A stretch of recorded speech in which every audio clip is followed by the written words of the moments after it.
BJP రాష్ట్ర అధ్యక్షులు రామచంద్రరావు గారి వైఖరి బీసీలకు వ్యతిరేకంగా కనిపిస్తున్నది. బీసీలకు రిజర్వేషన్ రావద్దని కోరుకుంటున్నట్టుగా ఆయన వైఖరి కనిపిస్తా ఉంది. తెలంగాణ రాష్ట్రంలో మాట్లాడుతున్నప్పుడు బీసీల రిజర్వేషన్లు ఆహ్వానిస్తున్నామని చెబుతూనే ఢిల్లీకి వెళ్లగానే బీసీల వ్యతిరేకిగా మారుతూ ఈరోజు మా చిత్తశుద్ది గురించి మాట్లాడుతున్నాడు.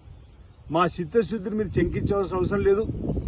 మా గౌరవ ముఖ్యమంత్రి రేవంత్ రెడ్డి గారి ఆలోచన విధానాన్ని మీరు తప్పుపట్టవలసిన అవసరం లేదు.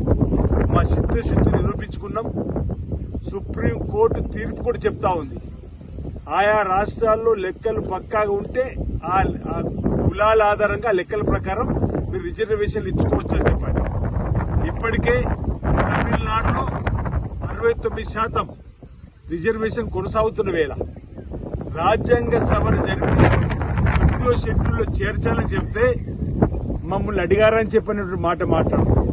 ఇది ఫెడరల్ ప్రభుత్వంలో ఈరోజు రాష్ట్రాలకు సంబంధించినటువంటి ఒక నిర్ణయం తీసుకుంటే దాన్ని తీర్చవలసిన బాధ్యత కేంద్రానికి వచ్చినప్పుడు తీర్చవలసిన బాధ్యత ఈరోజు కేంద్ర ప్రభుత్వం ఉంటుంది. రాజకీయ కోణంలో చూస్తూ ముస్లిం రిజర్వేషన్ అడ్డు పెట్టుకుని బీసీలకు అన్యాయం చేయాలని చూస్తుంది భారతీయ జనతా పార్టీ.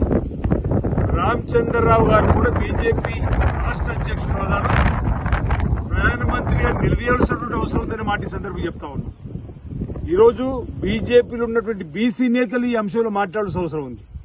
బీజేపీకి సంబంధించినటువంటి బీసీ ఎంపీలుగా ఉన్నటువంటి ఈటల రాజేందర్ గారు, ధర్మపురి అరవింద్ గారు ఏం చేస్తున్నారో చెప్పిన మాట ఈ సందర్భంగా ఈరోజు మేము కుల గణన శాస్త్రీయ పద్ధతిలో చేపట్టినాం. లెక్క పక్కాగా తేలింది 56.37% అని. 42% రాజకీయ రిజర్వేషన్ ఇవ్వాలని చెప్పని ఈరోజు మీరు రాజ్యాంగ సభను కూడా జరిపి 2018 పంచాయతీ చట్టాన్ని కూడా సవరించే కార్యక్రమం చేసి